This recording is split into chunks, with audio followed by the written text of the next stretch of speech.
Oke, ini ada pertanyaan lain itu terkait dengan ini pertanyaan saya share dulu ya. Pertanyaannya dari Learn with Dewi Dew 4241. Izin tanya Pak, untuk dependen jika berangkat bersama student penerima beasiswa, apakah bisa harus melampirkan rekening koran dan minimal saldo mengendapnya berapa? Kalau boleh tahu ya. Oke, mungkin ada info. Terima kasih. Ya, ini juga saya kira tantangan yang sangat menantang ya, sangat besar mungkin ya, yang cukup menyulitkan bagi bagi mereka yang ingin membawa keluarga, terutama karena bukti keuangan itu adalah salah satu syarat dari aplikasi visa. Jadi selain dokumen-dokumen seperti penerimaan dari kampus ya, bukti beasiswa ya, dan juga persyaratan-persyaratan yang lain seperti paspor. Salah satu persyaratan yang harus kita penuhi untuk bisa aplikasi visa itu ya bukti keuangan.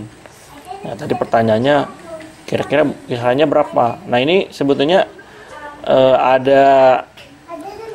saya sudah pernah tulis juga di blog saya, dan saya sudah bikin juga video khusus terkait hal ini. Nanti bisa dicek ya, mungkin linknya ada di atas ini. Jadi kurang lebih ada beberapa hal yang harus kita tunjukkan untuk bisa meyakinkan atau memenuhi persyaratan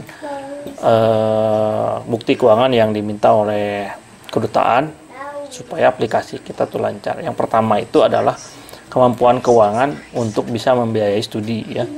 Nah, membiayai studi itu misalkan SPP-nya berapa, tuition fee program yang ingin kita ambil itu berapa gitu ya.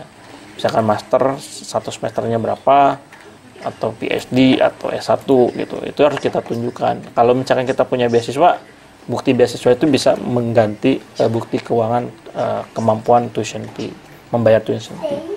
Nah, selain tuition fee itu living cost ya, tentunya living cost itu biasanya kalau yang diminta adalah 1 tahun ya living cost. Ini ada standarnya. Standarnya mungkin nanti bisa dicek ya, bisa dicek di kedutaan Australia. Nah, kalau terakhir ya, dari yang saya pernah lihat itu living cost itu 21.000 kurang lebih untuk aplikan utama. Kemudian kalau membawa partner, suami atau istri itu sekitar 7.362. Kemudian anak-anak itu 3.152 per anak ya. Jadi ini mungkin harus dicek lagi ya di webnya, takutnya ada update. Nah, kemudian yang kedua adalah biaya transportasi. Nah, biaya transportasi itu biasanya kalau di Indonesia harus kita menunjukkan 2.000. Kemudian tadi tuition fee sudah ya, tuition fee untuk 1 tahun. Kemudian yang ketiga adalah biaya sekolah anak. Nah, kalau bawa anak ya, biaya sekolah anak. Biaya sekolah anak itu 8.296 per anak yang terakhir saya lihat. Kalau anaknya 2 berarti harus dikali 2. Kalau anaknya 3 berarti harus dikali 3 gitu ya.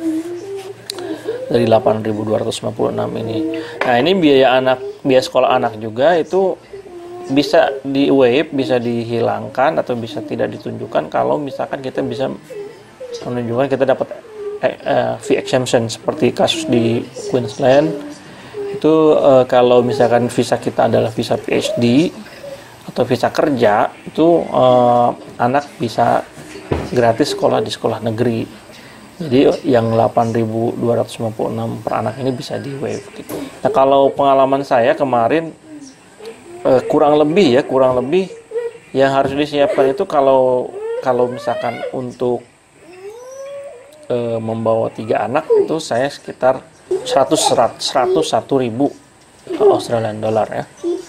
Ini kalau dikurangin ya mungkin bisa kurang dari itu. Jadi kurang lebih ya 100 sampai 150 juta lah kalau dirupiahkan gitu ya. Memang ini cukup besar.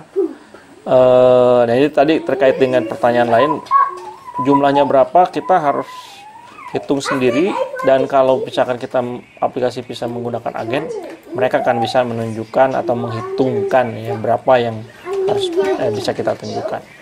Jadi itu. Jadi memang ini cukup besar dan menjadi momok ya bagi banyak aplikan. Tapi ya ini salah satu yang harus kita jalani, dan kabar baiknya mungkin ya, bukti keuangan ini kan tidak akan hangus, artinya tidak akan dipakai. Jadi ini hanya untuk menunjukkan kemampuan keuangan kita saja. Beda dengan OSHC ya, beda dengan asuransi kesehatan yang memang harus kita bayar, artinya uangnya pasti akan dipakai. Kalau bukti keuangan sebetulnya hanya perlu kita tunjukkan.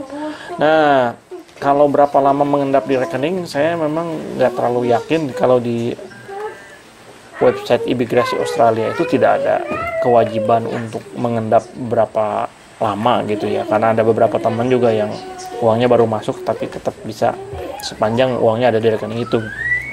Tapi kalau agen-agen biasanya meminta supaya uang itu mengendap kurang lebih 3 bulan ya di dalam rekening kita.